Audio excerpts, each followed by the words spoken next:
Hello and welcome to Nature Calling for the WWF-Pakistan. Today we're going to be doing a program looking at the programs and how they're being developed for the environment. We have with us Mehreen Shehzad, who's the manager of programs at the World Wildlife Fund in Pakistan. Mehreen, thank you for being on today. Thank you for having me, and thank you for actually doing this with WWF.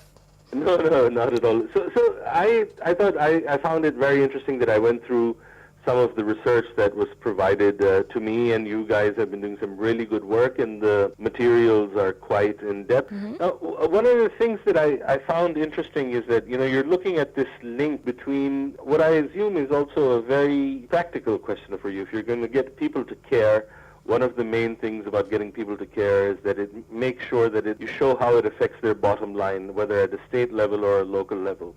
And, I was going through your materials, and you make this very strong distinction, is that when we look at an ecosystem, we look at a lake, we look at a forest, we should know how to price it, how to value it. What do you do when you say things like that? So we've been actually, we've been doing quite a few studies on valuing ecosystems and linking poverty and environment to make the government understand how important it is to invest in conservation for our economy. And the fact that we are a developing country does not mean that conservation of environment is a luxury that we cannot afford, as in that's something that's been said in the past. And to make them realize that, we need to show how there's, I think, nearly 75% of our population which is dependent either directly or indirectly on natural resources. There is direct economic benefit that they derive from ecosystems and their services and their products, right? So when we talk about valuing them, we also talk about valuing them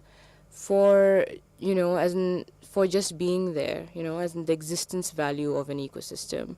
So it's not just pricing the timber or the nuts that you can get out of a forest. It's also about the cultural value that a community might hold, for a forest that they live next to, and that their ancestors might have basically governed for quite a while. So, here's the question then, is that, when you show, let's say, policymakers or the government that this is your natural resource, you need to protect it, how do they respond to studies which quantify, let's say, the dollar-rupee value of a natural resource? And, it's not something that they see, but how do they respond to that? Does it make a difference, or is it something also that is a hard sell? It's taken quite a while, as in some of the studies I sent you, for example, were done a decade ago. As in, you will find people who are receptive and will bother to actually go through the policy recommendations that come out of these studies. Those those individuals within our government systems used to be like really hard to find, but now I've noticed there's been a definite change, as in, I think possibly the last conversations I was having about economic valuation of the environment was with government folk at the Environment Protection Department of Punjab, and they were quoting numbers from a World Bank study that was done in 2006, basically, which said that Pakistan, the cost of environmental degradation is about, and these are conservative estimates, so they basically had undervalued, it wasn't a good estimate. It's like environmental degradation costs 6% of GDP annually to Pakistan, right? So they put the figure around 365 billion rupees a year, which is 1 billion rupees a day that you're losing due to environmental degradation impacts. So they were quoting, so this is the Environment Protection Department there, and they're quoting these numbers now as in from a study which was done more than 10 years ago. And they're talking about how we need to, do similar assessments now, see what the impacts in Punjab are, so that, we can get, our donors to realize the importance of giving us funding to conserve critical areas. And I see the sudden shift also because of the shift in how the development sector around the world is, shifting their funding priorities. So for funding in the development sector now, to be able to attract it, they're not just giving away grants like they used to. you need to make sure that, there is, that your project is bankable, that there are, direct monetary impacts from it, and, that the private sector is involved in sustainable development as well as the government. So they've realized that they need to also now start thinking about these things. So it's definitely spurred a shift in their mindset. It's not as slow as it used to be when these studies were done. So yeah.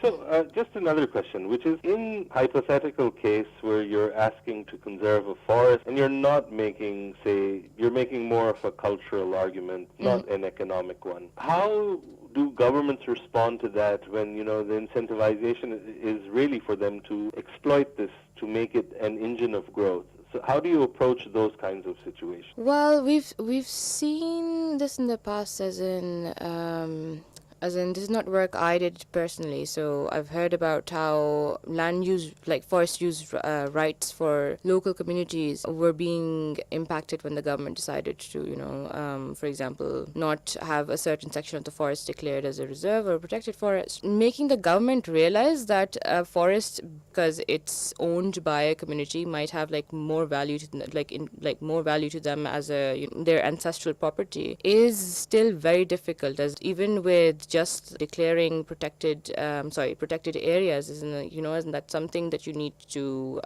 bring stakeholders on board to be able to convince them about the different aspects of an argument? So you mentioned the international community and how funding priorities have changed. Has there been incidents where the local governments or provincial governments or even the national government chosen to fund these very international organizations in the country which have an expertise in this area? Local governments basically have been, they haven't had these studies funded themselves, as far as I know. They've basically been rerouting funds from, for example, the World Bank or other multilateral or bilateral agencies. For environment, they already have very restricted budgets, and they need to prioritize them. So what they're doing now is, for example, with WWF-Pakistan, they've approached us with priorities that they want definitely in the pipeline, and they'll ask us that, okay, fine, we know that there are these funding calls which are going to be coming up. Can you help us put a proposal through for these? So that's what they've been doing. As in, I haven't seen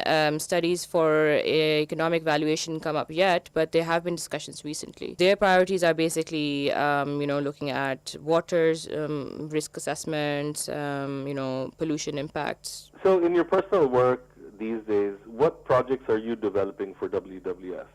So what the program development team does, we work with all the technical teams in WWF Pakistan, and then we support them in putting proposals together. That means we work with all the goals that are important to us. So we work with the forest team, water team, climate change is one of the big cross-cutting themes that we work on. Renewable energy is another one. Currently, we're working with a water team on watershed management projects. There is a concept being developed for funding from the Green Climate Fund for Indus floodplain management as well. That's basically going to have multi-stakeholder approach. We're working with the Ministry of Climate Change and all the provincial government departments which look at how water is distributed or how flood water is diverted.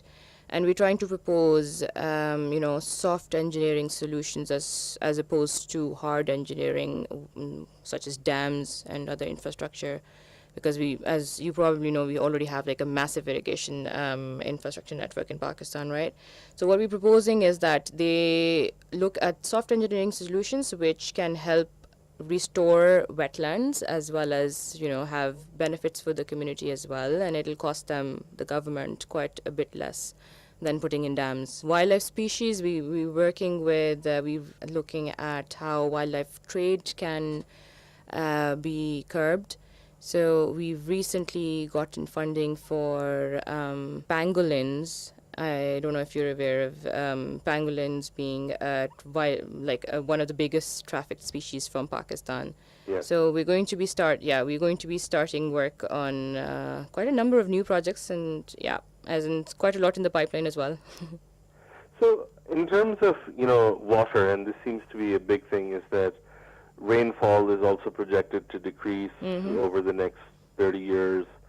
Um, how is it possible, and some of the mentions that you're talking about right now as a response to floods, but also in terms of just water conservation, are there projects to help recharge the water table, which is plummeting fast, or other ways of ensuring that Pakistan captures more of the water that tends to eventually make its way into the sea? Yes, yeah. So we've actually been working with watershed management for quite a while. We've had a project running in Ayubian National Park since 2008, and what it does is it tries to replenish. Encourage groundwater replenishment at a faster rate by managing degraded forest patches, putting in check dams, stabilizing slopes as well, so that there's decreased soil erosion, as well as there's the flow of the water down the slopes is slowed down, so that it has more time to trickle down and recharge ground aquifers. And this actually has been so successful that now we're replicating it in the watershed of Khanpur Lake. And we're hoping to do similar initiatives up north in the upper Indus Basin in Gilgit-Baltistan as well. Now, again, in terms of lakes in Pakistan, what are the major issues that, I've read a number of examples of lakes in Sindh where there's also the case here in Islamabad where, there was a massive fish die-off, Yes. which still hasn't exactly been resolved as to what caused it. There's a few competing agencies saying different things. So what are the major issues of lakes in Pakistan, and what are the conservation tools that you think will be most necessary? Well, I think main issue they face is, especially in Sindh, it's like effluents, right, from industrial zones around the lakes, and obviously agrochemical runoff from agricultural lands as well. In the case of Sindh, for example, it directly impacts communities which are living along the sides of these lakes, and they depend on fishing for their livelihoods. Even in Rawal Lake, I think the problem was some sort of poisoning that had happened, which had caused the fish to die. So what we're trying to do is work with industries as well. We have a project running on compliance to environmental standards currently, when we're working with the textile and leather sectors, which tend to be, they have the highest basically water footprint among our industrial sectors. So we're trying to work with them and make sure that wastewater is treated before it's dumped into the rivers or the canals that they that they have for taking wastewater away, so that it doesn't end up polluting lakes and basically affecting not only the ecosystem of the lake. And that's like, obviously, if the fish is going to die out, then there is no livelihood for the communities. But often these communities are also drinking water, using it for their other domestic needs as well. So it ends up causing a lot of diseases as well. We're trying to reduce pollution. So another thing is that in terms of your forest projects, one way of monetizing forests is to encourage a certain kind of tourism. That, of course, also brings with it its own challenges in terms of affecting the environment. How do you strike a balance with that? Is encouraging tourism a measure of conservation that is actually useful, or is it something that tends to pose as many problems as it solves? We've actually been working, and this is really close to my heart as well, as in on concepts for sustainable tourism since the start of this year, because of the huge footfall that Gilgit-Baltistan and KP have had from local tourism. I think it's just grown exponentially over the past decade, and they are seeing tourist numbers that the local infrastructure just cannot handle. So there is a lot of solid waste problem, wastewater issues. And there is no concept of responsible tourism, unfortunately, still in Pakistan, right? So you have all these, the private sector is basically mushroomed and, fill the gap with all these companies providing eco tours, and, just basically enabling, it's really good as in it make people appreciate our natural heritage. But it's just that if you do not inculcate a sense of responsibility towards these areas and the people visiting them, then, more often than not, we're going to see tourists which are unfortunately going to, damage sensitive, like ecologically sensitive areas. So we've been trying to get some stakeholders on board which have already worked on sustainable tourism, but they've done this on a much smaller scale than is now required. And we're also trying to talk to, for example, hotel chains, which can, also encourage their clientele and their customers to be more sensitive to sustainable,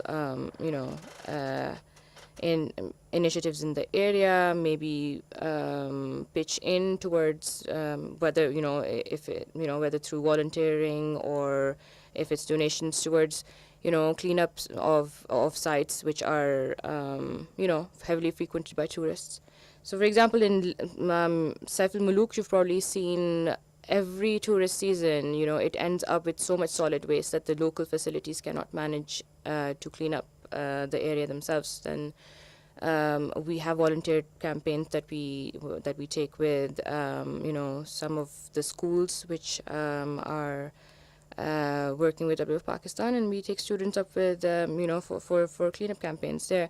But these are not proper solutions, right? We need to think of sustainable long-term solutions, because if we are going to have a tourism industry, we need to be able to have the all the systems in place to make sure that solid waste and wastewater are taken care of. And tourists realize that some of these areas that they're visiting are have species which are going to be as in really disturbed if they're going to drive through the for example, Deosai Plains. If you're like having a jeep rally through it, it's a very fragile ecosystem. You're going to end up destroying quite a lot of you're going to end up destroying the balance. So in terms of what you've just explained, we've had this discussion where you've got tourism which accrues a certain kind of private benefit to either communities or private businesses, but there's a negative externality whose cost is not being borne by anybody, and necessarily it's actually hurting the sustainability of tourism itself. Yes. But in the same vein, when we look at water, we've got projections that our water table is rapidly depleting. At the same time, the runoff that comes in from the melting ice is also something that isn't a resource that maybe we'll have around for much, much longer. So the question is, do you think we're pricing water correctly, that there's no cost associated to the use of water as it becomes more and more scarce? Would pricing water have any effect, or would it be harmful to communities? Yeah, so the main issue is that Pakistan's water is priced too cheaply, and the rates have not been updated in quite a while, and even the ones that have still do not allow for even overheads and maintenance for providing the water access to communities or for irrigation purposes to be covered. And a lot of these departments, like government departments, then have to cover the costs themselves. If water bills reflected the price of water correctly, I'm sure, as happens around the world, people would be, they'd be more conscious of the amount that they're wasting every day, even like at their homes, cut back on their water usage. Just another question that I also had is that, in communities where we have demand for wood and timber for energy, we've got an energy short country. We have actually not that much distribution of energy also. A lot of people are effectively outside the grid. Yes. How do you convince them not to overuse natural resources? Or are there other alternative means outside of natural growth of timber that you also encourage? Yeah, so we go in with all these preconceived notions, right? That the communities need to be told that timber is, it needs to be conserved, that the forests are going to, not regenerate as quick as they're using them. But you go to most of these project sites, and the community is obviously more aware about this issue than you are. So they tend to be very receptive when we bring in solutions like fuel efficient stoves, for example, which burn less fuel and produce more heat. They've been very open to solar energy solutions as well. We've also explored waste to energy solutions in certain areas where, for example, you can have agro waste like rice husk or wheat husk converted into fuel briquettes, or basically any, like, even if it's leaf litter or whatever, or biogas, for example. Like if you have livestock, enough livestock to have dung for putting into a biogas plant, you have a ton of different solutions that communities are more than happy to even sometimes cost share, and like they'll pitch in the effort required to build the setup. They'll put in a bit of the money as well, and they'll obviously maintain it as well, because they realize that this is a, energy solutions other than fuel wood is something that they need to switch to. So, just a curious thing, I've often heard this from a number of other researchers, that Pakistan's fans, for example, are the ones that are locally produced, that they're not angled correctly, and they tend to be very inefficient. They blow less air for the amount of energy they use. When you mentioned this thing about stoves, what is it about their stoves that's, not so energy efficient? Oh, okay. So the ones I've seen, so I'm honestly not an expert. The ones I've seen have a closed. Basically, you put in the wood in a closed aluminum cover or a steel cover. I'm not sure what they use exactly, and it conserves heat more compared to an open stove. You know how they have open stoves where they just Yes.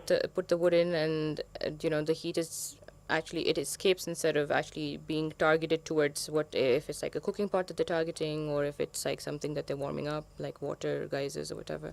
Okay. Yeah, yeah. And so now just we're coming to the end of the program. I was just wondering, what would you recommend to people who maybe have an inkling of interest, but not necessarily sure what they could do, and not maybe even have a lot of time on their hands? What is it that they could do that would be, let's say, a low-hanging fruit that would have the most impact for them to actually be a contributor to conserving the environment? Well, honestly, if you are at home and you manage to save some of the water, I've seen people washing their driveways, and their, like, their lawns are flooded. If you manage to save even 10% of the water every day that you're using, that's just going to go a long way for, in Pakistan's case, people do not understand the water scarcity, issue, as in they do not understand how serious a situation that is. Okay. Yeah. Well, Mehreen, thank you so much. That was really useful, very illuminating, and we hope to speak to you in the future as well. We'll be back in a couple of weeks' time with more WWF Nature Calling. Thank you for having me. Thank you. Thank you. Lovely talking to you. Bye-bye. You too.